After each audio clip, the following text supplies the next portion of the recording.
बड़ी खबर है और इस बड़ी खबर पर निगाहें बनी हुई है। जिस तरीके से तमिलनाडु के करूर में यह बड़ा हादसा हुआ है और अब तक जो जानकारी मिल रही है 33 लोगों की जान जा चुकी है।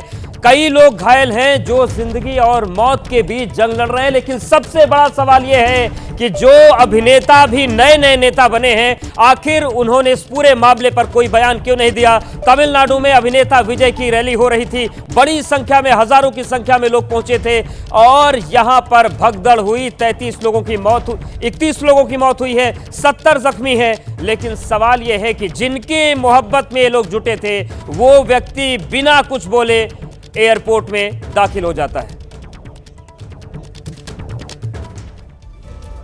और अब बात कर लेते हैं नवरात्रि की। नवरात्र और रामलीला के इस त्योहारी सीजन में अगर आप भी अपने बच्चों को मेला घुमाने के लिए ले जा रहे हैं तो ये खबर आपको सावधान करने वाली है, क्योंकि मध्य प्रदेश के रायसेन में जो कुछ हुआ वो न सिर्फ हैरान करने वाला है बल्कि आंखें खोल देने वाला है। 20 फीट पर लगे झूले की फेरिस व्हील जैसे ही टूटी, पूरा झूला एक तरफ झुक गया और चीख पुकार मच गई। झूले पर चढ़े ज्यादातर बच्चों और महिलाओं की सांस हलक में आ गई। जो लोग ऊपर फंसे हुए थे वो भगवान से जिंदगी को बचा लेने की प्रार्थना करते रहे, क्योंकि अगर थोड़ी सी भी देर होती तो बड़ी अनहोनी हो सकती थी। इस दौरान अचानक पुलिस के जवान देवदूत बनकर आ गए। अपनी जान की परवाह न करते हुए पुलिसकर्मी झूले पर चढ़ गए और एक एक कर लोगों को नीचे उतारना शुरू किया। करीब 1 घंटे तक चले इस रेस्क्यू ऑपरेशन में सभी लोग बच गए, किसी को खरोच तक नहीं आई। हादसे के बाद से मेले से झूले को पूरी तरह हटा दिया गया है। दरअसल रायसेन के प्रसिद्ध खंडेरा मंदिर में हर साल नवरात्रि पर मेले का आयोजन किया जाता है, जिसमें दूर दूर से ग्रामीण आते हैं। हरियाणा के सोनीपत में एक कार ड्राइवर ने पेट्रोल पंप पर पेट्रोल डलवाया और फिर बिना पैसे दिए फरार हो गया। इस हरकत से पेट्रोल पंप की मशीन भी उखड़कर जमीन पर आ गई।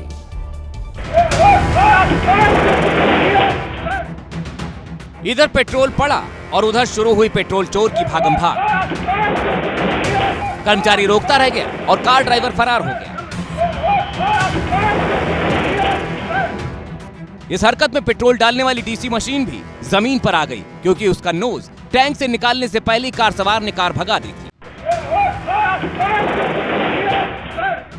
गनीमत रही कि पेट्रोल डालने वाला कर्मचारी मशीन की चपेट में नहीं आया।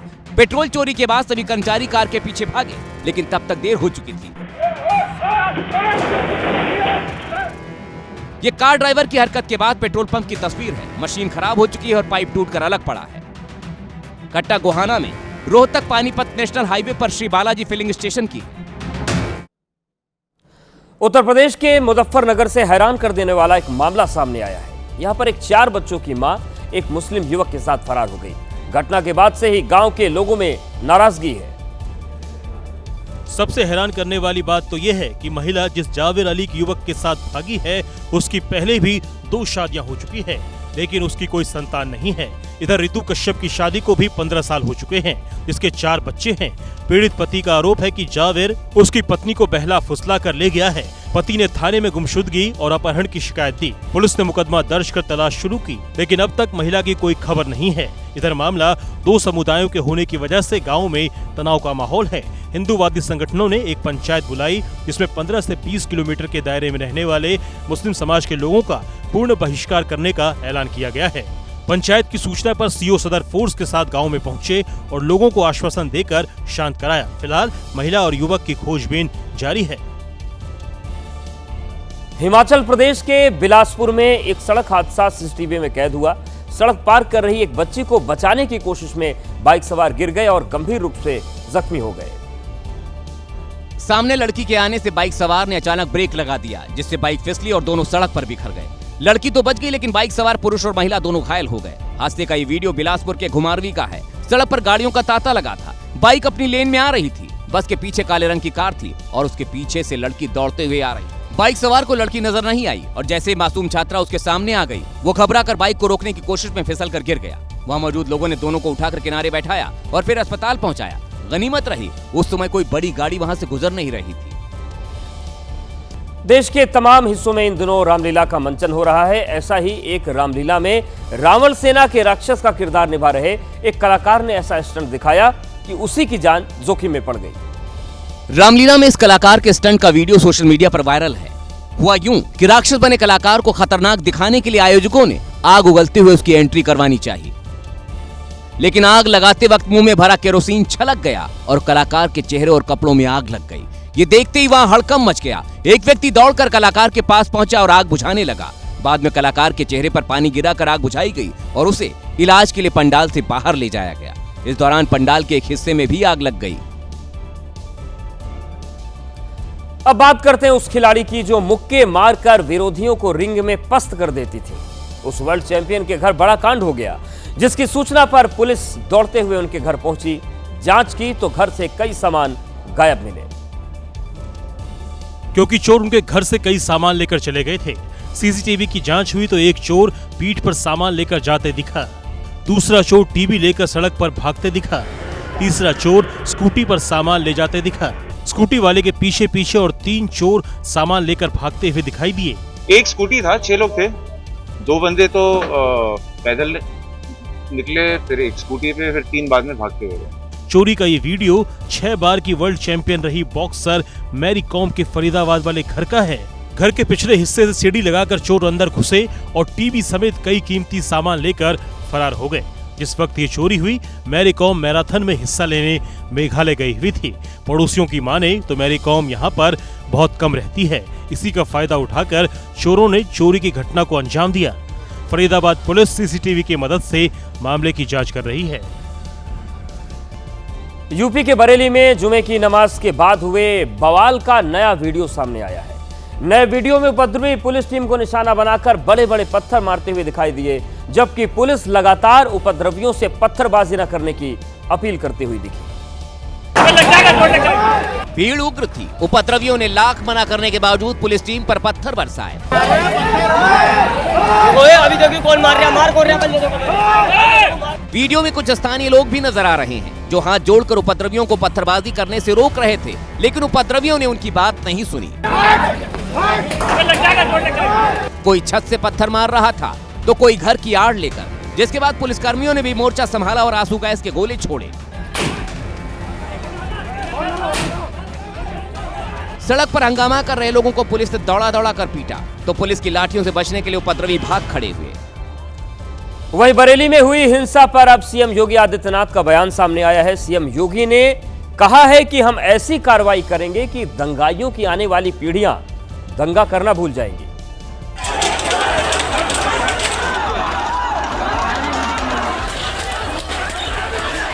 बरेली पुलिस दंगाइयों पर सख्त एक्शन ले रही थी कि सीएम योगी आदित्यनाथ के बयान ने बवाल करने वालों के लिए खतरे की घंटी बजा दी। सीएम योगी आदित्यनाथ ने 2 टूक कहा कि दंगाइयों को अब कड़ा सबक सिखाएंगे। आपने देखा होगा कल बरेली के अंदर हो मौलाना भूल गया कि शासन किसका है। वो ये मानता था धमकी देंगे और हम जबरदस्ती जाम कर देंगे। हमने कहा जाम नहीं होगा, कर्फ्यू भी नहीं लगेगा, लेकिन कर्फ्यू का सबक तुम्हें ऐसा सिखा देंगे कि तुम्हारी आने वाली पीढ़ी दंगा करना भूल जाएगी।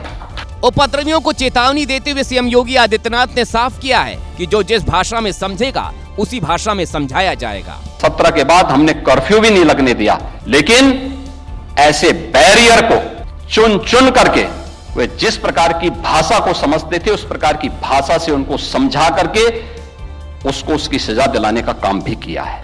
सीएम योगी आदित्यनाथ ने कहा कि उत्तर प्रदेश के विकास में कोई दंगाई बाधा नहीं बन सकता।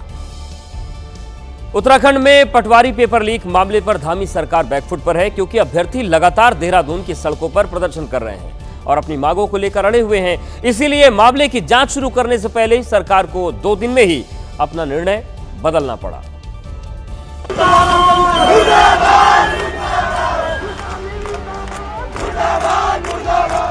क्योंकि जिस पूर्व न्यायाधीश वीएस वर्मा को एसआईटी के सुपरवाइजरी हेड बनाया गया था, उसको लेकर कई सवाल उठ रहे थे।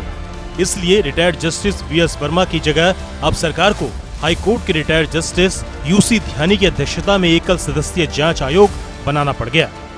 जस्टिस वर्मा पर इसलिए सवाल उठ रहे थे कि वो इस समय सरकार की ओर से गठित समर्पित आयोग के अध्यक्ष होने के कारण सरकार के पेरोल पर हैं।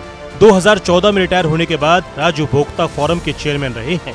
राज्य पुलिस शिकायत प्राधिकरण के भी चेयरमैन थे। पंचायतों में ओबीसी आरक्षण के लिए गठित आयोग के अध्यक्ष रहे हैं। शहरी निकायों में ओबीसी आरक्षण के लिए गठित समर्पित आयोग के चेयरमैन हैं, जिनका कार्यकाल अगले साल 28 फरवरी तक है। इसलिए आंदोलनकारी युवाओं ने निष्पक्ष जांच को लेकर सवाल खड़े कर दिए थे। इन खबरों के बीच जस्टिस वीएस वर्मा ने इस कार्य को करने में असमर्थता जताई थी, जिसे एक मैनेजमेंट के तौर पर देखा जा रहा है। वहीं जहां एक और धामी सरकार इस मामले की सीबीआई जांच से बच रही है, तो वहीं बीजेपी के लोग ही दबी जुबान में सीबीआई जांच का समर्थन कर रहे हैं। मुख्यमंत्री जी को इन सब बालकों को आश्वासन देना चाहिए कि हम सीबीआई जांच इसमें कराएंगे। मैं समझता हूं कि जब ये भावना, एक फीलिंग आज हर जगह जगह हर जिलों में, मुख्य केंद्रों पर आज जिस तरह की युवाओं में गुस्सा है, मैं कहूँगा, या जिस तरह से वो आक्रोशित हैं, तो सीबीआई जांच कराने में कोई दिक्कत नहीं होना चाहिए। सितंबर का महीना खत्म होने को है, लेकिन सैलाब का कहर अभी जारी है। हैदराबाद में भारी बारिश के बाद हिमायत सागर और उस्मान सागर जलाशयों के गेट खोले गए तो मूसी नदी उफान पर आ गई और सड़क पर सैलाब आ गया और नदी के किनारे बसे तमाम घर पानी पानी हो गए। रास्तों पर दरिया बह निकला, जिसे पार करने के लिए लोगों को रस्सी का सहारा लेना पड़ रहा है। एलिवेटेड मेट्रो लाइन के नीचे तो कुछ ऐसा लगा जैसे नदी रास्ता बदलकर सड़क पर पहुंच गई हो। नतीजा, ट्रैफिक ठप हो गया और जिंदगी लाचार।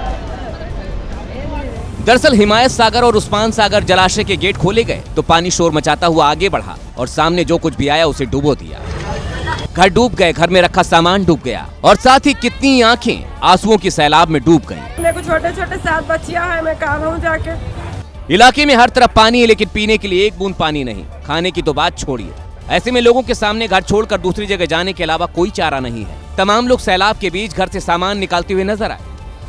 मूसा नदी ने रौद्र रूप धारण किया तो किनारे पर खड़ी कई गाड़ियां सैलाब के साथ बह गईं।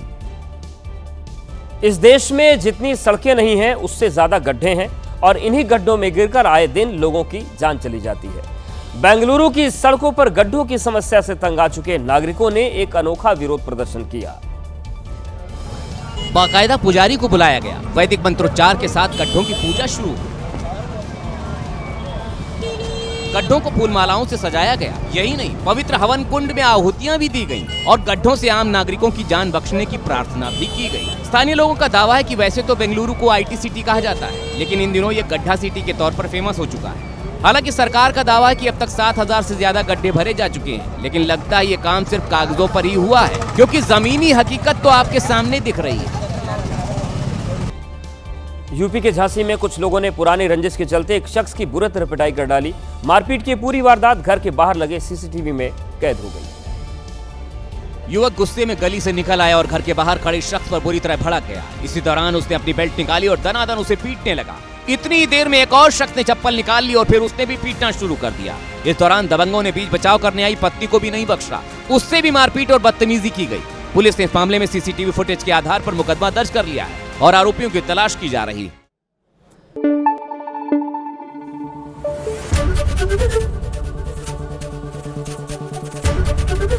एबीपी न्यूज आपको रखे आगे।